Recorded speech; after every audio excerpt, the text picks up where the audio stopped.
जळगाव जिल्ह्यानं नाव नका बट असले केळी याद यावं लागते. जा जळगावच्या केळी किती फेमस आहे. नाही दादा सण आमच्या जळगावण्याच केळी फेमस नाहीत. आमच्या जळगावમાં अशा खूप मोठ्या मोठ्या हस्ती झाल्या ज्या खूप फेमस होत्यात आणि शेती. जसं आपल्या बहिणाबाई चौधरी ज्या कवयित्री होत्या, त्यानंतर आपल्या स्वातंत्र्य लढामा ज्या क्रांतीवीर वीरांगणा विजायलेत ललिताताई पाटील ह्या मनेरण्या होत्या, झाशीनी राणी ह्या आपल्या पारोळाण्या होत्यात. आणि त्या एक ॲडवीर आहे ना ज्या म्हणजे आपल्या राष्ट्रपती प्रतिभाताई पाटील या पहिल्या महिला राष्ट्रपती आपल्या भारतने आपल्या जळगाव जिल्ह्यामध्ये वळले. म्हणजे किती कौतुकास्पद गोष्ट आहे ना आपल्या सगळ्यांसाठी. जर आपण आजूबाजू देखाणं म्हण तर रावेर मॅंग रक्षाताई खडसे शिवाय आपल्या दिंडोरी मॅंग भारतीताई पवार यासले खासदारकी भेटणी होती. आणि यंदा सुद्धा त्यासना पक्षांनी त्यासली उमेदवारी दिली. त्यामुळे सोनामा सुहागा जर म्हण तर आपल्या जळगाव जिल्ह्यामध्ये स्मिताताई वाघ यासले खासदारकीनी उमेदवारी बीजेपीने दिले. यानापेक्षा म्हणजे सोनेपे सुहागा काय विन. मी स्मिताताई वाघ यासनं खूप खूप अभिनंदन करत त्याबद्दल.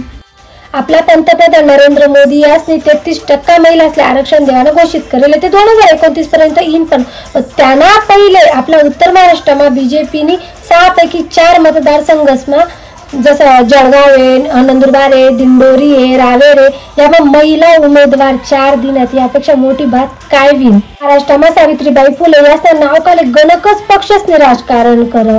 त्यामुळे गणकच पक्ष आखो पुरोगामी म्हणावतोच. पण एक सुद्धा पक्षाने इथल्या साऱ्या उमेदवार महिला असले देवानं कधीच धाडस करणे. सरपंच म्हणा किंवा पंचायत समिती म्हणा तर 50% आरक्षण आहे. पण कितल्या महिला या स्वतः जीवर राजकारण करतीस नाही ना.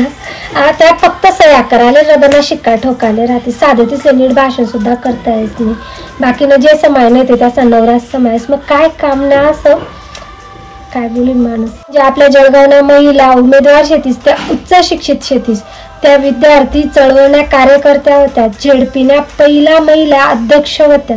शिवाय त्या अशा खमक्या पण तिसले चांगलं भाषण पण देतास आणि काम पण असं चोख करतेस. कारण विचकारण गट गुट डावी बाजू उजवी बाजू बट्टच सोडीसन एक विचार करासारखी गोष्ट. जर आपल्या जळगाव जिल्ह्याने इथला भारी भारी हस्ती आपल्या पूर्ण समाजले दिलेत तर एक गोष्ट राही झाली ती म्हणजे आपल्या जळगाव जिल्ह्यामध्ये महिला खासदारकी उमेदवारी जी आता भेटेल तर सोनेपे सुहागा वळले. त्यानं कसं सोनं करा नाही आपला हात नाही.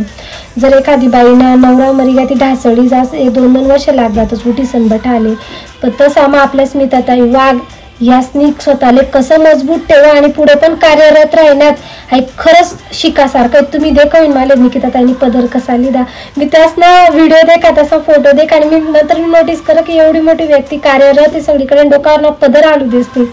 म्हणजे एक हाऊस म्हणे पदरली तर मी तर त्याने काही बरोबरी करू नाही शकत. तसं ना काम बोलत असं तर जरासं अलर्ट वाजो आपलं काम करीन त्या व्यक्तीला खासदारकी पद देवानं काम आपल्या आपण दिलं तसं नाही. पण आपल्या माहितली ताकद आहे की आपणच आपल्याकडले व्यक्तीला आणि सण उभं करू शकतो आणि निवाडी देऊ शकतो. असं म्हणजे एकच इच्छा आहे की आपण स्मिताताई वाघ यासले यंदा खासदारकीनं पद लगून पोचाडूत.